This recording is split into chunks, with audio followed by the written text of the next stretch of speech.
கர்த்தருடைய மகிமை தேவனுடைய ஆலயத்தை நிரப்பிற்று. கிறிஸ்துவுக்குள் பிரியமானவர்களே, 2 நாளாகமம் அதிகாரம் 5 மற்றும் 6 கேள்விகளும் பதில்களும்.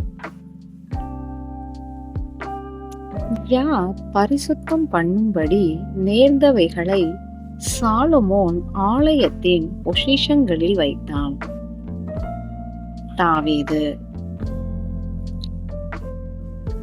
கர்த்தருடைய பெட்டியை எங்கே இருந்து கொண்டு வரும்படி சாலமோன் எல்லோரையும் கூடி வரச் செய்தான்? தாவீதின் நகரத்தில் இருந்து. தாவீதின் நகரத்திற்கு இன்னொரு பெயர் என்ன? சீயோன். இஸ்ரவேலர் எப்பொழுது சாலமோனிடம் கூடி வந்தார்கள்? 7ஆம் மாதத்தின் பண்டிகையில். பெட்டிக்கு முன்பாக எண்ணிக்கைக்கும் தொகைக்கும் அடங்காத ஏராளமான ஆடு மாடுகளை பலியிட்டவர்கள் யார்? சாலமோனும் இஸ்ரவேலின் சபையாரும். ஆசாரியர் கர்த்தருடைய உடன்படிக்கை பெட்டியை எங்கே வைத்தார்கள்? மகா பரிசுத்தமான ஸ்தானத்தில். கர்த்தருடைய உடன்படிக்கை பெட்டியை ஆசாரியர் எவைகளுக்கு கீழாக வைத்தார்கள்? கேருபீன்களுடைய செட்டைகளுக்கு கீழாக. பெட்டியையும் அதன் தண்டுகளையும் மூடிக்கொண்டிருந்தவை எவை? கேருபீன்கள். உடன்படிக்கை பெட்டியில் இருந்தது என்ன? 2 கற்பலகைகள்.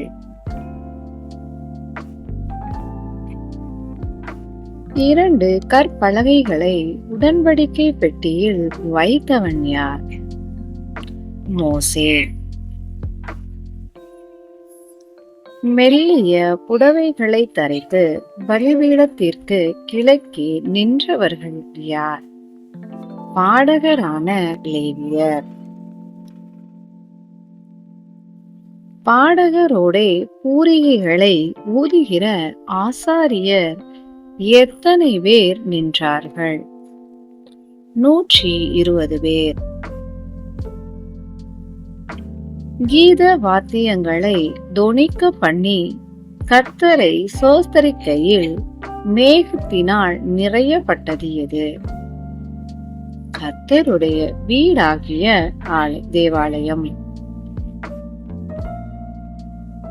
தேவனுடைய ஆலயத்தை நிரப்பியது எது? கர்த்தருடைய மகிமை. இஸ்ரவேல் புத்திரர் எகிப்திலிருந்து புறப்பட்ட பின் கர்த்தர் அவர்களோடு எங்கே உடன்படிக்கை பண்ணினார்? ஓரேபிலே. வகுப்புகளின் முறைமைகளை பாராமல் தங்களை பரிசுத்தம் பண்ணி கொண்டவர்கள் யார்? ஆசாரியர் எல்லோரும். பாடகர் என பெயர் சொல்லப்பட்டவர்கள் யார்? ஆசாப், ஏமான், எதுத்தூன். பாடகரான லேவியர் அனைவரும் எதை தரித்திருந்தார்கள்? மெல்லிய புடவைகளை தரித்திருந்தார்கள்.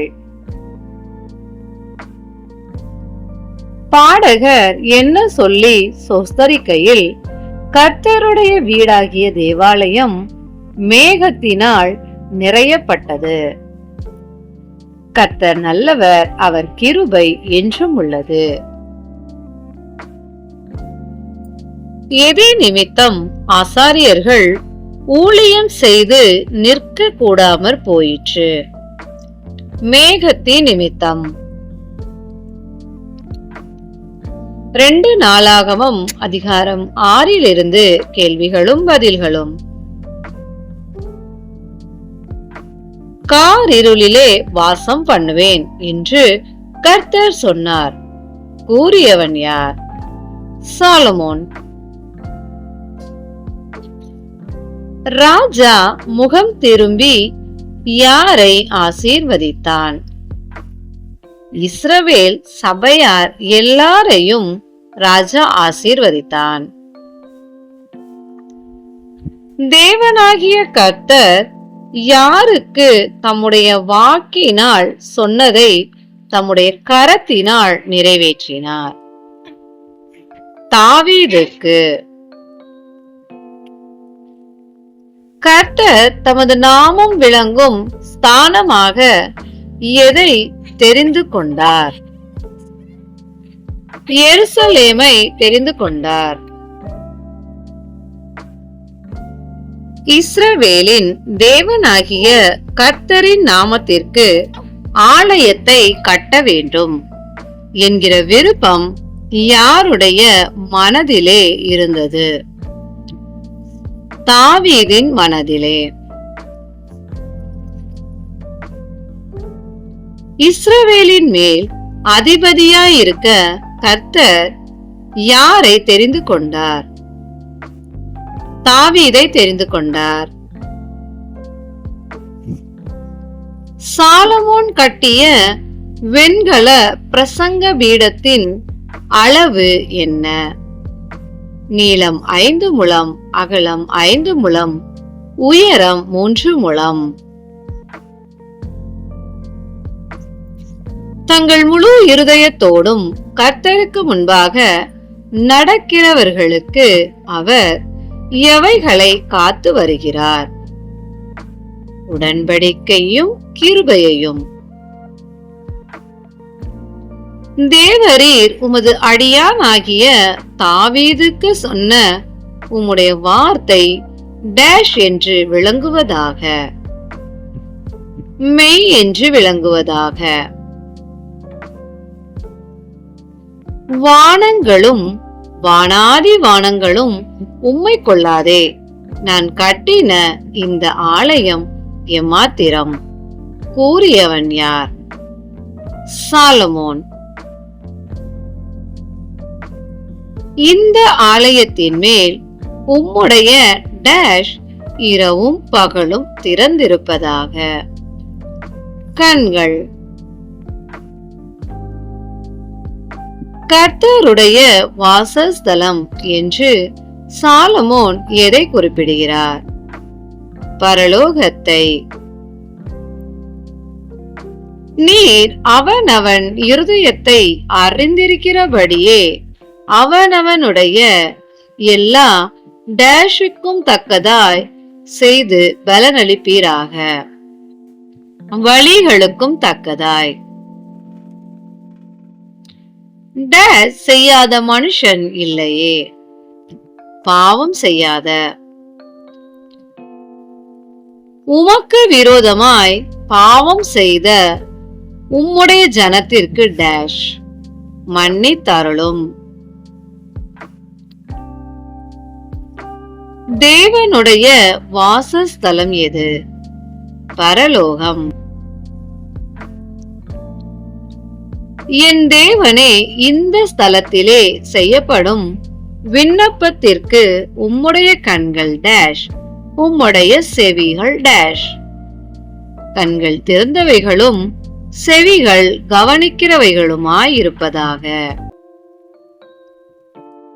தேவனாகிய கர்த்தாவே, உமது ஆசாரியர் டேஷ் தரித்து உம்முடைய பரிசுத்தவான்கள் டேஷிலே மகிழ்வார்களாக. ரட்சிப்பை தரித்து நன்மையால் மகிழ்வீர்களாக. தேவனாகிய கர்த்தாவே, உம்முடைய டேஷ் தலத்திற்கு தேவரீர் உமது வல்லமை விளங்கும் டேஷுடன் எழுந்தருள்வீராக. தாபர ஸ்தலத்திற்கு பெட்டியுடன் எழுந்தருளும். உம்முடைய தாசனாகிய தாவீதுக்கு வாக்குத்தத்தம் பண்ணின டேஷ்களை நினைத்தருளும் என்றான். கிருபைகளை நினைத்தருளும். தேவனுக்கே மகிமை உண்டாவதாக. ஆமேன். தேங்க்யூ.